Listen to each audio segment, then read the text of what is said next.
Youorns.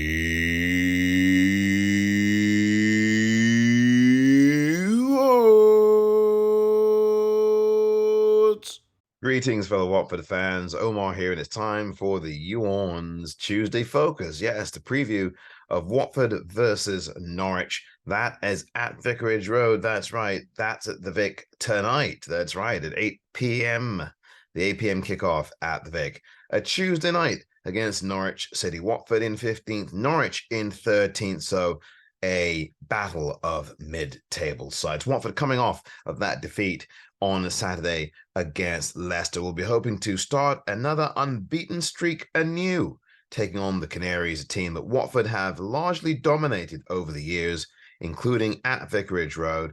The last time out, Watford defeated Norwich by a score of 2-1. That would have been last season here in the Championship. That was a Saturday night game in which Watford were up 2-0, conceded a halftime goal, and held on from there. That was also a game, if you may remember, where Dan Gosling made a really, really good recovery to stop Norwich from scoring what would have been an equalizer. Now, we know that there was a game that Watford and Norwich played a couple of years ago, or maybe less than that, against each other at the Vic on a Friday night, and we know what happened in that game, a game that really led to Watford's downfall in the Premier League when they ended up that season being relegated. Well, that has gone past now, and it's a new day at Watford.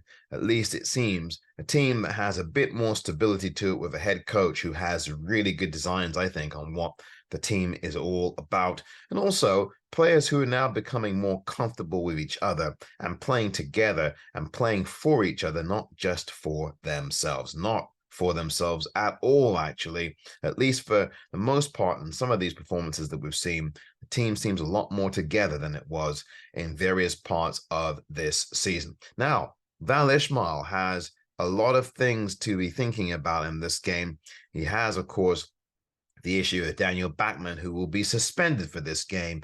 He will be serving a one-match ban, and it will be Ben Hamer in goal. And I think that Ben Hamer will do as well as he did the previous game at the Vic. And of course, that was 3 weeks ago now against Rotherham, where I thought he was good. Now, look, I know Rotherham aren't a team that will put the fear into most of these other championship teams. But Ben Hamer made some good saves, had some command of his area, looked like a presence out there, and he looked confident. And yeah, it looked like you had confidence in him watching him, and I did watching him. We'll see what Ben Hamer does today. And Ben Hamer, of course, we know, has had his discipline issues this season.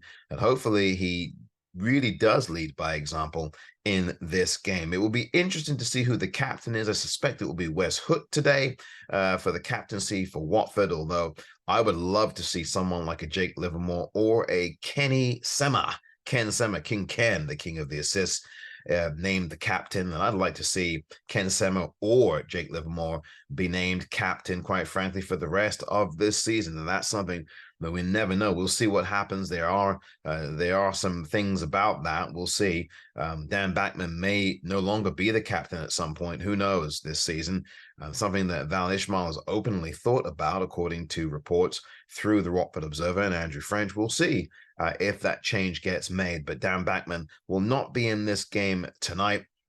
Jeremy Ngaka, as you know by now, is going to be out for at least 2 months with an ankle injury, had ankle surgery just a few days ago. And hopefully he comes back as right as rain and gets ready to go. Wishing Jeremy Ngaka a speedy recovery. He had such a good season for Watford, his best, I think, in a Watford shirt. And I said that this was going to be his last chance to really show and prove what he could do at Watford. And he was doing that. He was showing and he was proving. And as we've seen so often with Jeremy Ngaka, an injury forestalled his season. So we'll see how everything goes about there. But Watford do have a lot of other things to deal with. Loser, who I think was decent on Saturday, but I, again, don't think he made the kind of impact that we need from him. I think Loser's had a really poor season for Watford, by far his least impressive season for the Hornets. And then you've got the likes of Ryan Porteous, who, again, had a ban and was coming off the bench in some of these cases and not even being in there. But we'll see if he does tonight. I expect he will start. Sierralta's healthy, and so he should be able to start. But then you've got Wes Hook, West Hood, I think, is probably going to start. I'd expect that Porteous does as well, but we'll see. Maybe Sierralta comes in instead for Porteous, and Porteous comes in off the bench. Now, that would be my preferred role for Ryan Porteous at this point, but we'll see how it shakes out. Norwich are always going to be dangerous. They do provide some worry. If you're a Watford player, you've got to be able to defend really competently against this Norwich side. They can pick out a set piece on you, and they do have players who can put the ball in the back of the net. So Norwich aren't going to be coming in here to have their tummies tickled. They are certainly going to put up a fight. The most important thing, I think, for Watford is the way that they game manage these games at home, and also to put their stamp on the game and do not allow Norwich and their momentum and their rhythm to dictate how you play. I think that's one of the most important things about a game like this at home, is that you want to be able to set the imprimatur and set the table for what you're going to do. And yes, in every game, you're going to suffer for a few minutes, for 10 minutes, for 15 minutes. You're going to be put under the cosh.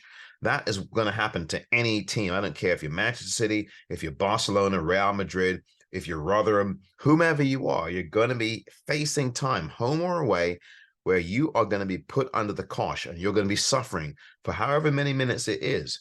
Now, the question becomes, how are Watford going to be able to do that? And how are they going to then turn that around and put their stamp on the game? Well, the key for me is they have to establish themselves early,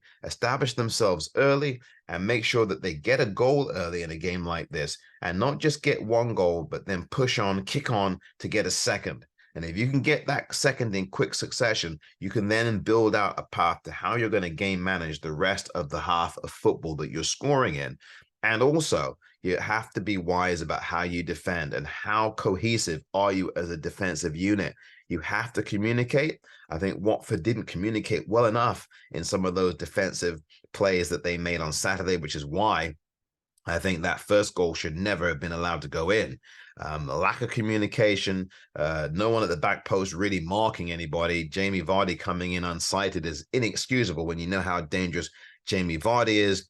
And Watford are going to have to watch out for that in this game tonight against the Norwich side, who I think are better than what they've really shown so far this season. And I think certainly it should be quite a game to watch at the Vic. Watford, though, I think to win this game must score first. And I think if they can get into halftime with at least 2 goals against this Norwich side, who are going to be difficult, I think Watford could well be on their way to 3 valuable points. This has been the YouOrns Tuesday Focus.